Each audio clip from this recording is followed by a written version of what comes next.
Thank you, Andrew. Oh, it's my pleasure. So I will ask you to take a seat with me. Sure.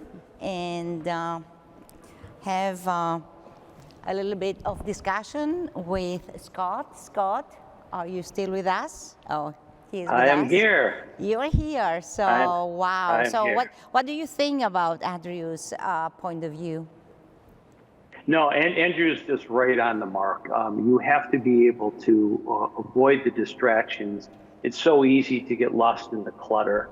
But I also agree with what Andrew was saying, that technology's allowed us to be even more creative, to be able to collaborate in new ways. And so by combining both of those things and moving those distractions away and taking advantage of the tools that are available, collaboration can continue to flourish and you've already seen some great examples of that I shared with you earlier today. You know, when you presented the Gallery of the Future, an idea formed in my mind. You know, I was thinking that one day I will be in a room and there are not really walls, but kind of LED screens. And then I say something like your gallery, but, you know, like not in front of a TV, but immersed in it and say, okay, now I want to swim like a mermaid, and then the whole room becomes an aquarium. Or now I want to take a walk in the Svalbard tree, and then I see all these trees around me and even smell. So how fast this is coming? This is a question to both of you, Andrew and Scott. Is it going to happen anytime soon? I think definitely. No. I think definitely. We share a history on Samsung, and if you think about Samsung and their focus, it's really around this idea of the connected home, which is what you're talking about. And it's interesting, they have this whole vision of do what you can and technology enabling these experiences. What you describe exists. Now again, with the 100 million homes in the US, they weren't built for it. Okay. So I think it's much more a matter of how quickly can people update than actually the reality of the technology which exists today. But again, like you think about virtual walls, Niki and I were talking before about swimming in a pool that basically morphed into becoming, Bali. It can happen today, it's just a matter of people adopting it. Or money, because, you know, when the cost is like disrupted and being like lower and lower and lower, then that could be like more massively available. Yeah, I had the fortunate opportunity to spend quite a few years at Samsung. So I was running their display business for more than a decade. And I had the opportunity to look 5 and 10 years into the future, because these new factories cost billions of dollars to produce. And you need to know where the technology needs to be and what are the applications that are going to be there. So a lot of the things that you talked about are definitely possible. A lot of those things that you talked about will be happening. In fact, today's micro LED screens are now extremely immersive, hundreds of inches wide. And we're actually utilizing our ArtStick technology to enable those video walls. We're working very closely with Samsung on a project in the UK right now. Andrew, Desmond Morris, he's an author that I like a lot. He's a psychologist talking about the human condition in nature back in the 60s. He says that humans are the only species that they have built a zoo and they went in to live and they call it security. So what you described about creativity is like building an office like a prison, sometimes with better colors or fixtures, and we call it office for creativity. If you had to work with, if now you had a project like how I'm going to build an office or a space, of a creative space globally for my 5,000 creative people around the world, how would you go? What would you do? You know, it's a question we're asking ourselves right now, and again, we have 5,000 creative people in the U.S. And we're looking at rethinking the office. And for me, the irony it's much more making the office like a living room. So what we're doing is we're looking at ripping out the cubes or seats and creating collaborative workspaces. So almost pods of creativity with video and corkboards and whiteboards where teams can come together and sit and ideate. But I think for me, the idea is you come together to view the work, to prepare to present, and then you leave and you go heads down and you think. Yeah. And the paradigm shift for me is the expectation that people are close enough to come together, but that when you leave, you can go do what you need to do. So it's much more, ironically, it's much more like how do we actually bring more of a collaborative home space, almost like a dinner party, to the office, as opposed to, how do we get people to come back to their desk?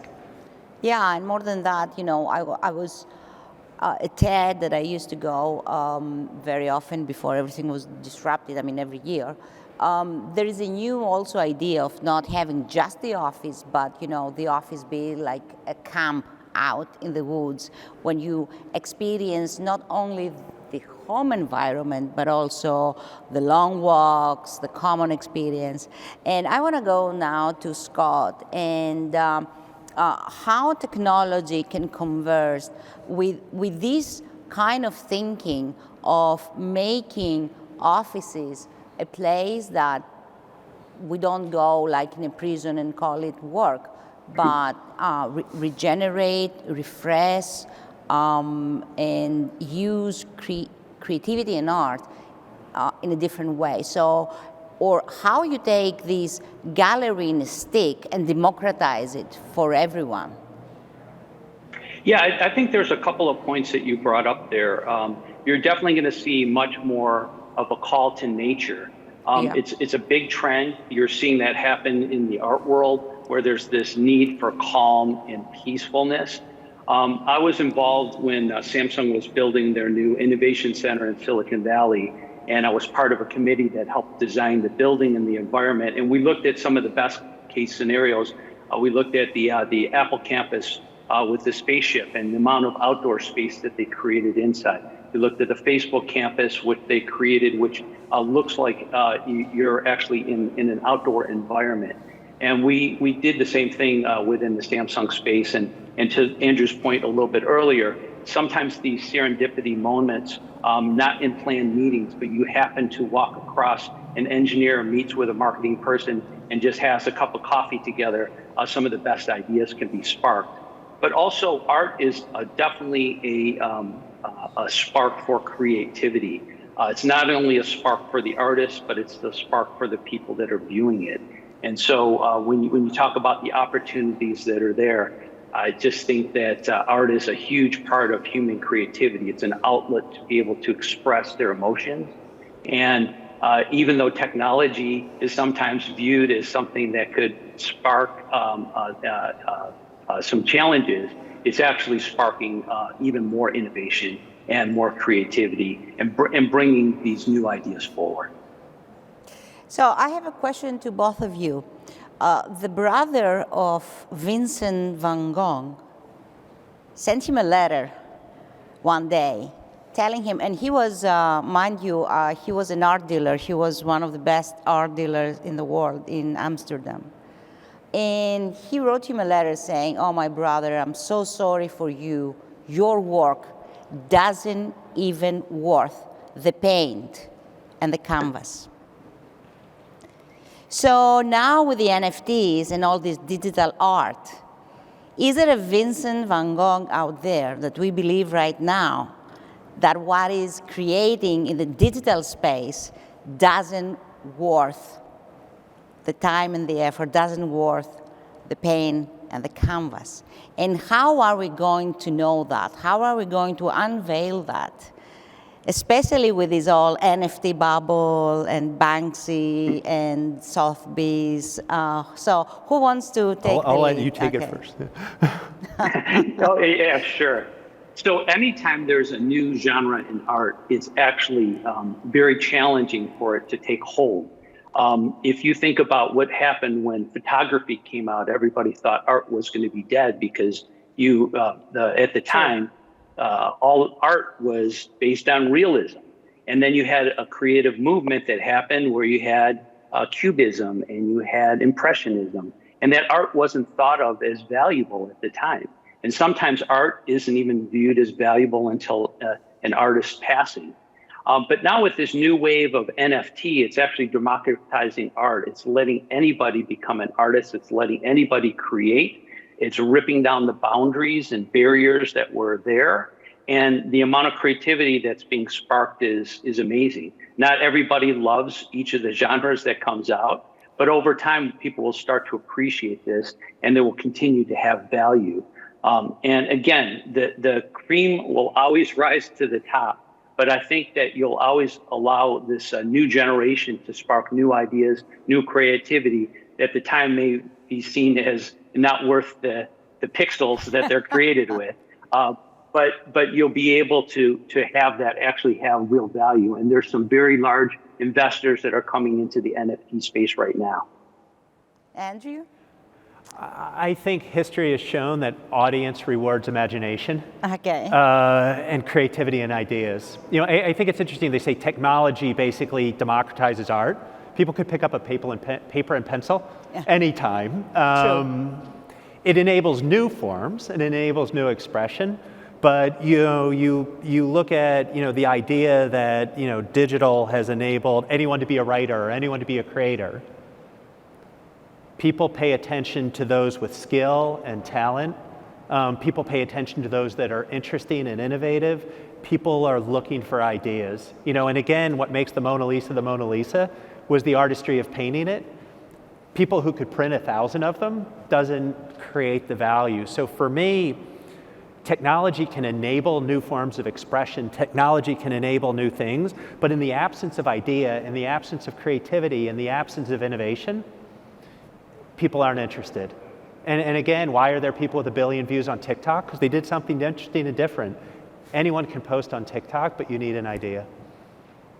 Yeah. So I was talking a couple of weeks ago with a friend who is a painter and very successful. And he was telling me that there is tremendous stress in the creative industry and painters and people who paint, because there is so much creative work coming from all over the place. So people, they do really destructive things with their bodies to try to create something. So what would you advise, both of you, to young kids, young creators, artists, that they want to create something new, that they are in the middle of this pendulum of Picasso and Banksy and NFTs. So what needs to hold true for them to find their muse inside, to think, to create?